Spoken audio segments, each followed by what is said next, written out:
Hello collective. How's it going? I hope you're all doing well out there. Wanted to provide a teaching here today, a quick little video, teaching and channeling. This is the continuation on the conversation of the element of air for Cave 3. This is particularly going to be about air in physical movement and as a life form.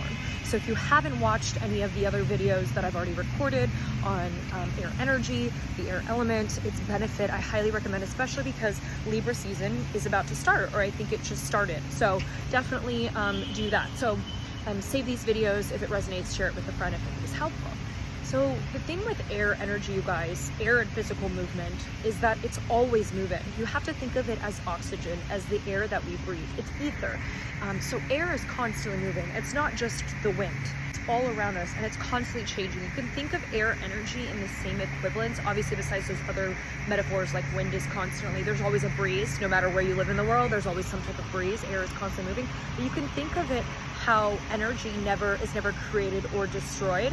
It just transforms, and that's literally what air energy is. Air energy is never created nor destroyed. It just is. It just exists. It transforms into different aspects of life forms. And it's interesting, I haven't really walked in this area before, or really walked around Millennium Park in the last 8 years I've lived here. I've seen bits and pieces, but I've never seen this path I'm on.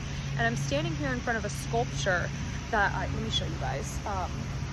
And this is literally air energy. Like, this is literally the air element. This is the representation of this movement, of this dynamic frequency. And we've talked about the sign of Aquarius as well, and how Aquarius is all about that. Like, it's all about innovation, transformation, revolution, a rebellion.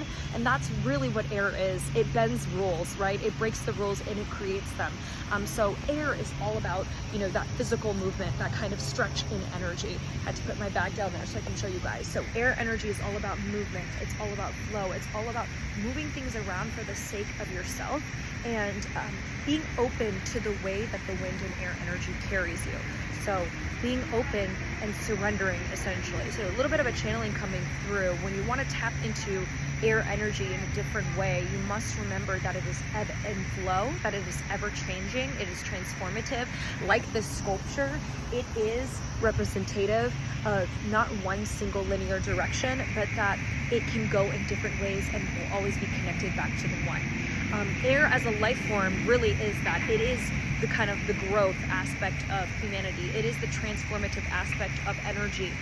So this is just a quick little video for you guys to remember, and really it's almost like a sense of appreciation. And I guess this is sort of the aspect of the curriculum for School of Descending this year that my guides have channeled for me. Like, I only created this school because the seed was planted in this idea, and I've only created this curriculum for this year because it was channeled to me. I'm not sitting down and thinking of ideas to talk about. It just comes to me when I'm in the middle of another task or in the middle of something else unrelated to spirituality, my spiritual journey, or my spiritual business.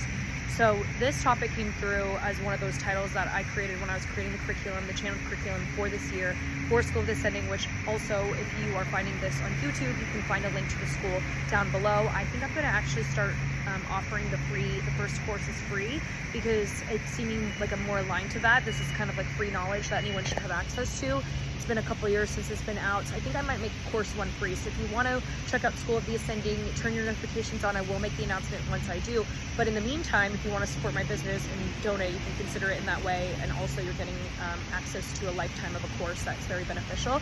But if you're seeing this on Instagram, obviously you can check out the link in bio. Instagram, or School of the Ascending, is only available on Instagram, like the actual account page. It's connected to my other platforms on Twitter and TikTok, but it's primarily posted and active and live on Instagram. So you want to follow it there if you want to keep in touch with some of the more aesthetically pleasing infographics and the other content. It is a reminder to appreciate the elements, which is the purpose of this curriculum that I was talking about, is to remind ourselves of creation, the power of creation, the healing modalities of it. When we kind of tune into that, we're able to understand more so how, it's kind of like you surround yourself around good things and then you become those things. Like, you become the 5 people you're around the most. So if you're surrounded around good people, you start to pick up those habits. Similarly, when you're surrounding yourself around positive habits like exercising, you see a difference in your health, the longevity and sustainability of your health, your mental health, your physical health. The same thing goes with, obviously, connecting to air energy, being outside, going on a walk, actually taking slow, intentional, deep breaths, you'll find a huge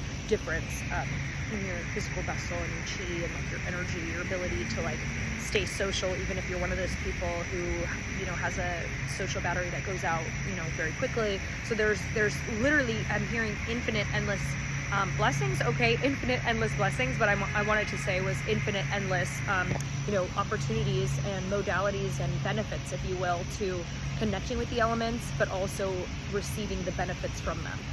So yeah, so I hope that this video resonated, helped. A little bit random. We're starting to wrap up Q3 here. We're going to jump into one of our final conversations later in the week around the balance between the head and the heart, you know, air energy and other energy that kind of takes us out of that space, if you will. So especially because we're in the age of Aquarius right now, Pluto is in Aquarius, we're seeing a lot of emphasis on this rebellion energy and collective, and sometimes we can really be in our head and more on the logical side rather than our heart in these times when things do get crazy and close. So definitely turn your notifications on for that. I appreciate you guys. Thank you so much. If you'd like to book a psychic reading or a healing session with me, kind of like Reiki, but more so, or a chakra cleansing, definitely check out the link in my bio on Instagram, or if you see this on YouTube, down below. I send you guys so much love and light, and until next time, go and grow.